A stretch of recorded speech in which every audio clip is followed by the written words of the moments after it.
les unir en milices armées pour combattre le véritable ennemi du ghetto, le gouvernement des États-Unis. Avec ce genre d'idée, Tupac était mort en moins de 2 ans. Ce document était une liste de règles de vie qu'il voulait implanter dans le ghetto. Et la police y était totalement opposée. Il faut savoir que le ghetto est une source de revenus pour la police. Par exemple, les dealers payent une taxe de protection. Thug Life, ce sont les 10 commandements des Black Panthers, remis au goût du jour.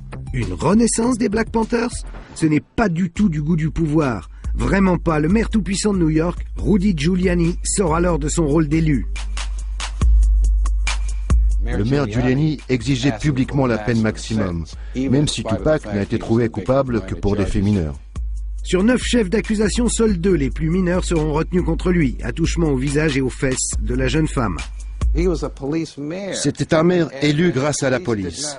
Et la police détestait Tupac Shakur pour ses prises de position contre la police. Comment la police se comporte dans ce pays, comment elle traite les Noirs de ce pays, les Latinos. Rajoutez à cela la fusillade d'Atlanta, c'était une longue liste qu'ils avaient contre Tupac. Et c'est ce qui fait que ce maire, qui se croyait libre de dire et faire ce qu'il veut, qui se croyait au-dessus des lois, puisse publiquement exiger d'un tribunal que Tupac Shakur reçoive la sentence maximum. C'était un mandat.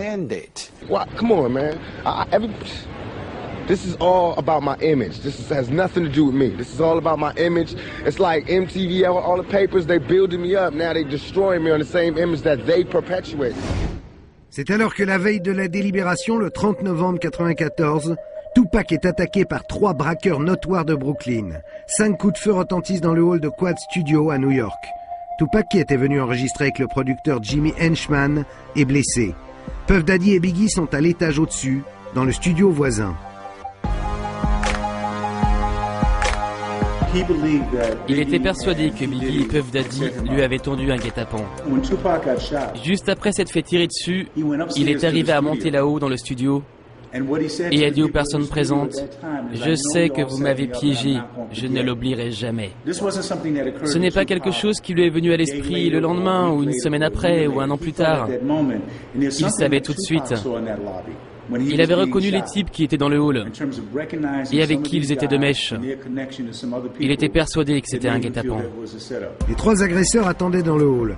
Et c'est bien Tupac qu'ils attendaient. La presse s'est longtemps posé des questions sur ce Jimmy Henchman, associé de Jack l'Haïtien et ami de Biggie. D'après les documents que nous nous sommes procurés, Henchman collaborait avec la police. Henchman et Jack Agnant étaient même des infiltrés et tous 2 étaient des amis de Biggie et de Puff Daddy. Je ne sais pas qui a tiré. Mais ce que je sais, c'est qu'un des policiers qui était un des premiers à arriver sur les lieux, à l'hôtel Méridien, quand Tupac a été arrêté, c'est un des premiers, vraiment. Eh bien, ce même policier était dans une voiture devant les studios d'enregistrement quand la fusillade a eu lieu dans le hall. Et évidemment, c'était un des premiers à arriver sur place. Étrange coïncidence. 2 jours avant, Tupac n'avait-il pas croisé Jack Agnant et Biggie en train de faire la fête ensemble? Tupac est maintenant persuadé que les 3 braqueurs en treillis étaient des hommes de Jack Agnant, le gangster producteur connu pour braquer les dealers.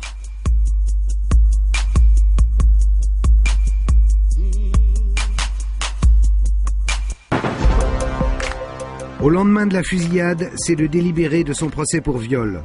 Tupac est condamné à 4 ans de détention. Le juge lui refuse le droit de payer une caution fixée à 3 millions de dollars pour sortir. Décision inversée plus tard par la Cour suprême. Tupac est donc envoyé dans la prison haute sécurité de Clinton. Sa haine contre Biggie et sa bande ne fait que commencer. C'était à un moment où Biggie était en train d'exploser, alors que Tupac était empêtré dans ses histoires.